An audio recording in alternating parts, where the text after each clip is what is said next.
हिमाचल की 5 सीटें जीतकर विधानसभा में धमाकेदार एंट्री करने वाली एआईएमआईएम का नीतीश प्रेम अब जाहिर होने लगा है।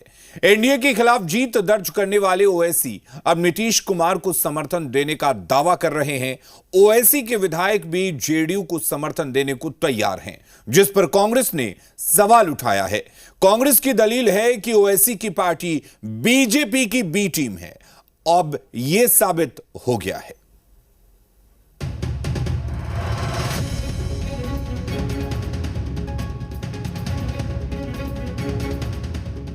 असदुद्दीन ओवैसी की पार्टी एआईएमआईएम का नीतीश प्रेम अब खुलकर सामने आने लगा है।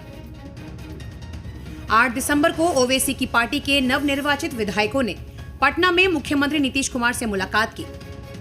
सीएम नीतीश कुमार से मुलाकात के बाद अब ओवैसी की पार्टी का तेवर ही बदल गया। एआईएमआईएम के विधायक अब खुलकर जेडीयू को बाहर से समर्थन देने की तैयारी में है।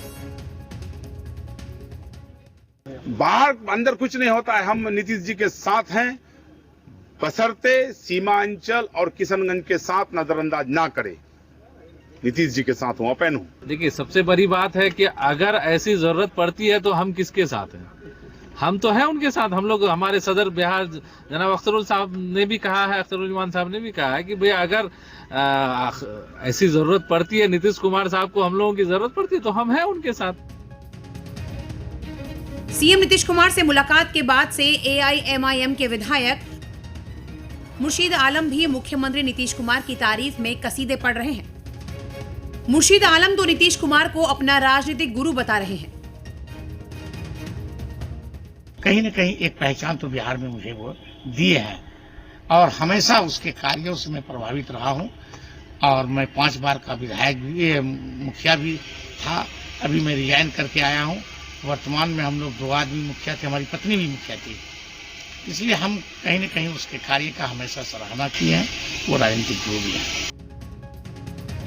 सियासी गलियारों में इस बात की भी चर्चा जोरों पर है कि एआईएमआईएम के विधायक जेडीयू के बेहद करीब हैं। हालांकि एआईएमआईएम के बिहार प्रदेश अध्यक्ष अख्तरुल ईमान अब की बार अपने विधायकों की एकजुटता का दावा कर रहे हैं। कह रहे हैं कि जो गलती 2020 में हुई थी, जनता ने 2025 में उन विधायकों को ऐसा सबक सिखाया कि अब कोई सपने में भी पार्टी नहीं छोड़ेगा। सदन का नेता वो है और सदन का मैं मेंबर हूं, तो सदन के नेता से बात, ये कैसे कैसे लोग बेवकूफ वाली बात करते हैं। मेरी पार्टी को तोड़ने की अब कोई हिम्मत ना करें। मेरे जो लोग चुन के आए हैं ये टूटने वाले नहीं है, और जो लोग टूटे थे उसको जनता ने ऐसी सजा दी है कि टूटने की कोई हिम्मत भी नहीं करेंगे। ये कहां से बात बताएंगे उन्होंने? एक बेवकूफ ने लिखा कि सम्राट चौधरी साहब से मिले, उसका फोटो नहीं डाला। अरे नादान, तू समझता नहीं मैं एमएलए हूं, मंत्रियों से मुझे मिलना होगा, मुख्यमंत्री से मुझे मिलना होगा। इन सब से इतर खुद ओवैसी सीएम नीतीश कुमार को समर्थन देने का ऐलान कर चुके हैं। सीमांचल में मिली जबरदस्त जीत के बाद 22 नवंबर को किशनगंज में धन्यवाद यात्रा कार्यक्रम में ओवैसी पहुंचे थे और खुले मन से जेडीयू को समर्थन देने की बात कही थी। हालांकि ओवैसी ने कुछ शर्तें रखी हैं, जिनमें सीमांचल के लिए विशेष पैकेज और कुछ नीतिगत मांगे शामिल हैं।